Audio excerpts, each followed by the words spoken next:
An iluonga ni Millicent Adhiambo Nyango. An ja ODM motegno. Kendo an ja Kenya.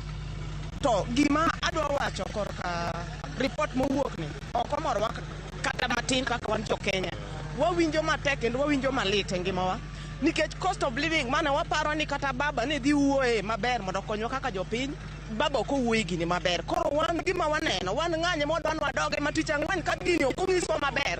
To wawuok mana ng'anyo nikech wahinyore gimoro amora kata mana koro kata housing ma koro gimedo ni. Jopiny hinyore, iyudo kata payslip.